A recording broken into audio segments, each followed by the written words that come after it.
بسم اللہ الرحمن الرحیم۔ السلام علیکم دوستو، اس ویڈیو میں ہم آپ کو 5 ایسی قرآنی آیتوں کے بارے میں بتانے جا رہے ہیں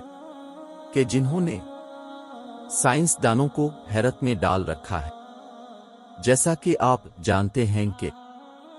آج کی جدید سائنس ایسے میدان سر کر رہی ہے کہ عقل حیران رہ جاتی ہے۔ آج انسانی ایجادات خلا کی وسعتوں کو چیرتے ہوئے نظام شمسی سے باہر نکل چکی ہیں اور انسان اپنے پڑوسی سیارے پر آباد ہونے کی تیاری کر رہا ہے۔ آج اس سے 1 صدی پہلے تک یہ سب خواب و خیال کی باتیں تھیں، اور اگر کوئی ایسے نظریات پیش کرتا تو اسے دیوانہ تصور کیا جاتا تھا، لیکن آج کی دنیا میں یہ سب حقیقت ہے۔ سوچنے کی بات یہ ہے کہ جب 1 صدی پہلے تک یہ سب دیوانگی سمجھا جا رہا تھا، تو آج سے 1400 سال قبل عرب کے صحرا میں ہمارے نبی صلی اللہ علیہ وسلم مدینے کی مسجد کے منبر سے افلاک کی وسعتوں کے بارے میں ایسی آیات مسلمانوں کو سکھا رہے تھے کہ جن کے بارے میں صدیوں ابہام رہا، اور اب انسانی ارتقاء کی اس جدید ترین صدی میں ان کی تصدیق ممکن ہوئی ہے۔ یہاں ہم ایسی ہی چند آیات پیش کر رہے ہیں جو کہ کائنات کی وسعتوں پر تحقیق کرنے والے سائنسدانوں کو بھی حیران کیے ہوئے ہیں۔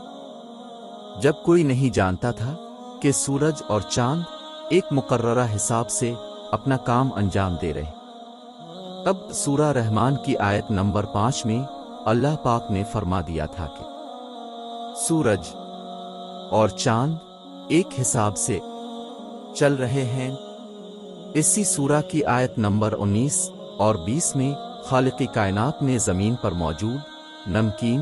اور میٹھے پانی کے فرق کو بیان فرما دیا کہ اور اس نے 2 دریا جاری کر دیے جو آپس میں مل جاتے ہیں۔ ان دونوں میں پردہ ہے کہ وہ حد سے تجاوز نہیں کر سکتے۔ قدیم زمانے میں یہ خیال کیا جاتا تھا کہ زمین ساکن ہے اور سورج اس کے گرد طواف کرتا ہے۔ ایک نظریہ یہ بھی تھا کہ سورج اپنی جگہ ساکن ہے، لیکن قرآن نے دونوں نظریات سے ہٹ کر سورہ یاسین کی آیت نمبر 38 میں بیان کیا کہ اور سورج کے لیے جو مقرر راہ ہے وہ اسی پر چلتا رہتا ہے۔ یہ اس سب پر غالب سب کچھ جاننے والے کا اندازہ ہے۔ آج سائنسدان جانتے ہیں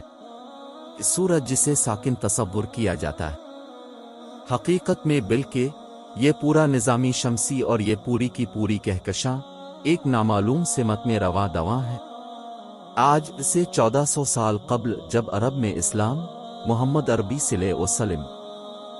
زیر سایہ نمو پا رہا تھا،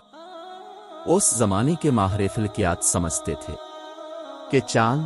سورج اور ستارے در حقیقت آسمان میں لٹکے ہوئے چراغ ہیں اور اپنی اپنی جگہ ساکن ہیں، لیکن قرآن نے سورہ یاسین کی آیت نمبر 40 میں انکشاف کیا کہ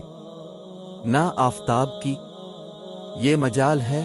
کہ چاند کو پکڑے اور نہ رات دن پر آگے بڑھ جانے والی ہے، اور سب کے سب آسمان میں تیرتے پھرتے ہیں۔ آسمان کے لیے یہ خیال کیا جاتا تھا کہ یہ اپنی جگہ پر جامد ہے، لیکن جب جدید سائنس نے انسان کو اس آسمان یعنی خلا کی وسعتوں تک رسائی دی تو انکشاف ہوا کہ یہ مسلسل پھیل رہی ہے۔ اس امر کو اللہ پاک نے قرآن کی سورہ ذریات کی آیت نمبر 47 میں کچھ یوں بیان کیا ہے کہ اس آسمان کو ہم نے اپنے دونوں ہاتھوں سے بنایا ہے اور ہم اس سے مسلسل پھیلاتے چلے جا رہے ہیں۔ یقیناً باحیثیت مسلمان ہمارے لیے یہ امر قابل فخر ہے کہ آج جو کچھ سائنس دریافت کر رہی ہے، اس کے اشارے ہمیں قرآن نے 14 صدیوں قبل ہی دے دیے تھے، لیکن ساتھ ہی ساتھ یہ امر بھی ہمارے لیے قابل غور ہے کہ یہ قرآن ہمارے لیے ہی نازل کیا گیا تھا۔ ہمارے رب نے اسے انسانی زندگی کا مکمل ضابطِ حیات قرار دے کر ہم سے کہا تھا کہ اس یعنی قرآن میں غور و فکر کرنے والوں کے لیے نشانیاں ہیں۔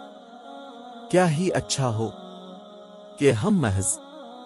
غیر مسلموں کی دریافتوں کو قرآن سے سند عطا کرنے کے بجائے خود آگے بڑھیں اور علم و تحقیق کی دنیا میں ایسے ایسے کام کر جائیں کہ دنیا والے قرآن کا مطالعہ کر کے ایک دوسرے سے کہیں کہ دیکھو مسلمانوں کو ان کے رب نے جو نشانیاں قرآن میں بتائی تھی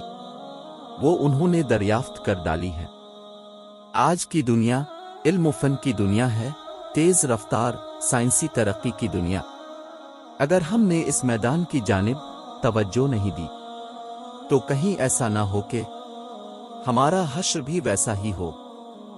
جیسا کہ ہم سے پہلوؤں کا ہوا ہے، جن کے قصے بھی اسی قرآن میں ہمیں کھول کھول کر بیان کیے گئے ہیں تاکہ ہم ہدایت حاصل کر سکیں۔ امید ہے آپ کو ہماری آج کی ویڈیو پسند آئی ہوگی۔ ہمارے چینل کو سبسکرائب کیجیے تاکہ آپ تک ہماری آنے والی تمام ویڈیوز پہنچ سکیں۔ اللہ نگہبان۔